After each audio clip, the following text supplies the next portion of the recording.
Hello दोस्तों, स्वागत है आपका अपने खुद के यूट्यूब चैनल पे। 9 जब आप भर रहे हैं तो आपको एक बहुत ही सिंपल चीज़ मैं आपको बताता हूँ। अगर वो आप देख लेंगे तो 9 भरना आपके लिए इजी हो जाएगा। तो 9 में जो आप R1 भरते हैं, R1 की डिटेल जो आप भरते हैं वो 9 में ऑटो पॉपुलेटेड होती है। और R1 में जो आपने टैक्स डाला होता है सेल्स के साथ, वो भी ऑटो पॉपुलेट होता है टेबल नंबर 4 के अंदर।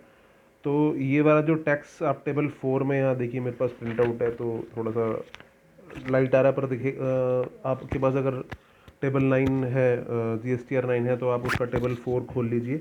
उसमें जो टैक्स आपने भरा है, जो R1 वाली सेल्स पर टैक्स लगता है, वो टैक्स अगर आपका जो टेबल 4 में अमाउंट आ रहा है, जैसे यहाँ पे 80 लाख रुपए है, यही अमाउंट अगर आपका टेबल नंबर 9 में जो टैक्स पेबल अमाउंट होता है वो ही मैच हो जाता है। दोनों सेम अमाउंट आते हैं। इसका मतलब ये है कि आपने जो R1 में टैक्स डिस्क्लोज़ करा है गवर्नमेंट को, जो आपने बिल्स पे टैक्स लगाया है और वो बिल्स आपने अपलोड करे हैं R1 में, तो वो जो टैक्स है वो आपने गवर्नमेंट को पे कर दिया है। अगर ये दोनों मैच करते हैं, इसका मतलब ये है।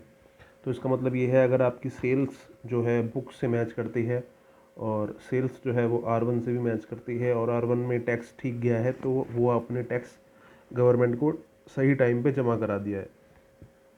तो ये चीज़ अगर आप देखेंगे तो 90% जो है आपका काम सही हो जाएगा।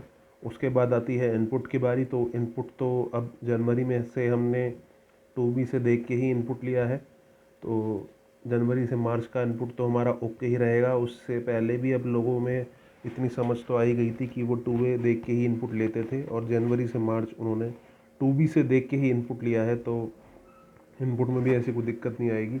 तो अगर आप ये सेल्स वाला पार्ट अगर आप ओके कर लेते हैं तो आपके लिए बहुत ईजी रहेगा। उसके बाद अगर आप इनपुट भी चेक कर लेंगे तो 9 आपकी बिल्कुल क्रीम की तरह, एकदम विंड की तरह निकलेगी और एकदम आप फाइल कर पाएंगे। तब भी अगर आपको कोई क्वेरी होती है तो आप मुझे कमेंट पे बता सकते हैं, मैं आपको तुरंत सॉल्यूशन दूंगा उसका। और एक और बात, अगर आप 9 और 9C दोनों भर रहे हैं, 9 अगर आपका 2 करोड़ से ऊपर टर्नओवर है तब भरनी है, और 9C अगर आपका 5 करोड़ से ऊपर टर्नओवर है तब भरनी है। अगर आपके ऊपर दोनों ही एप्लीकेबल हैं तो आप 9 और 9C दोनों बनाइए, उसके बाद ही आप 9 फाइल कीजिए।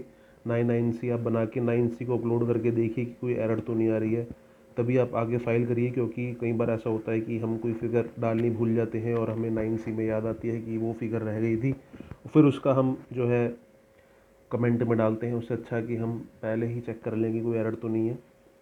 So that would be beneficial for us. So I think I have explained the points which you can consider while filing the GSTR 99C, so that there won't be any problem while filing the same. So अगर आपको ये video थोड़ी बहुत भी पसंद आई हो तो you can subscribe to my channel और you can like the video.